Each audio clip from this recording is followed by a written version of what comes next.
ఇద్దరు మాజీ సీఎంలు జనంలోకి పెద్దగా రారు. ప్రజలను కలవడానికి ఇష్టపడరు. తాము అనుకున్నదే చేయడంలో ఒకరిని మించి ఒకరు. అధికారంలో ఉన్నప్పుడు తమకు ఎదురు లేనట్లుగా వ్యవహరించారు. కానీ ప్రస్తుత పరిస్థితులు తారుమారయ్యాయి. ఇద్దరు తమ పార్టీని కాపాడుకోవాల్సిన పరిస్థితులు వచ్చాయి. అయితే అధికారం కోల్పోయాక వారి వైఖరిలో ఏమైనా మార్పు వచ్చిందా? ఓటమి నుంచే ఏమైనా పాఠాలు నేర్చుకున్నారా? Let's watch the story.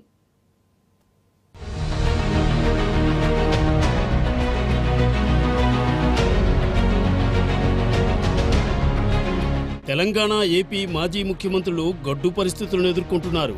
అధికారంలో ఉన్నప్పుడు తమకు ఎదురే లేదన్నట్లుగా వ్యవహరించిన వారు ప్రస్తుతం జనం ముందుకు రావడానికి కూడా ఇష్టపడడం లేదు. మరోసారి తమ ప్రభుత్వమే అధికారంలోకి వస్తుందనే ధీమాలో ఉన్న వారికి అసెంబ్లీ ఎన్నికల్లో ఓటమి భారీ షాక్ ఇచ్చిందనే చెప్పాలి. ఓటమి షాక్ నుంచి తేరుకున్నారో లేదో తెలియదు కానీ యాక్టివ్ పాలిటిక్స్లో మాత్రం ఉండటం లేదు.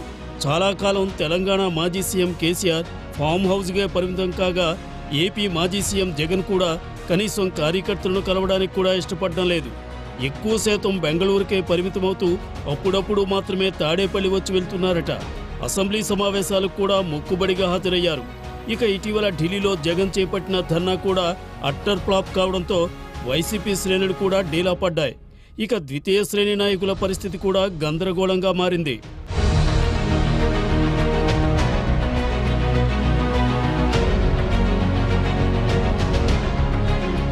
ఎన్నికల్లో ఘోర పరాజయాన్ని మూటకట్టుకున్న జగన్లో ఇప్పటికీ కాస్తైనా మార్పు రానట్లు తెలుస్తోంది.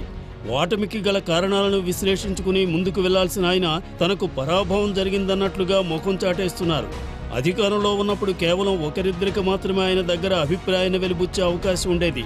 ఇప్పటికి కూడా ఆయన నేతలతో కానీ కార్యకర్తలతో కానీ మమేకం కావడం లేదని వైసీపీ నాయకులే గుసగుసలాడుకుంటున్నారు.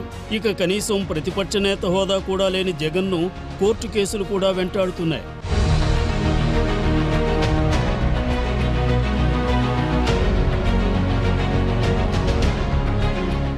ఇక తన ప్రభుత్వం హయాంలో మీడియా పాయింట్ ఎత్తేసిన కేసీఆర్ ఒక్కరోజు మాత్రమే అసెంబ్లీకి హాజరయ్యారు. ఆ రోజు మీడియా పాయింట్లో మాట్లాడిన ఆయన ఆ తరువాత సమావేశాలకు డొమ్మా కొట్టారు. తరువాత క్రమంలో కూడా ప్రజల్లోకి వెళ్లడం లేదు. మరోవైపు బీఆర్ఎస్ ఎమ్మెల్యేలు కూడా పార్టీని వీడి కాంగ్రెస్లో చేరుతుండటంతో గందరగోళం నెలకొంది. ఇలాంటి సమయంలో గులాబీ శ్రేణుల్లో భరోసా నింపాల్సిన అధినేత చేసేదేం లేదన్నట్లుగా వ్యవహరిస్తున్నారనే టాక్ నడుస్తోంది.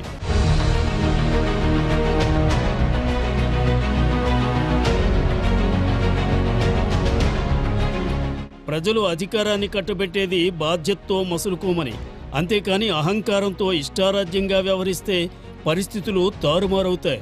వాడలు బండ్లు, బండ్లు వాడలు అవుతాయనే విషయాన్ని నేతలు గుర్తుంచుకోవాల్సిన అవసరం ఉంది.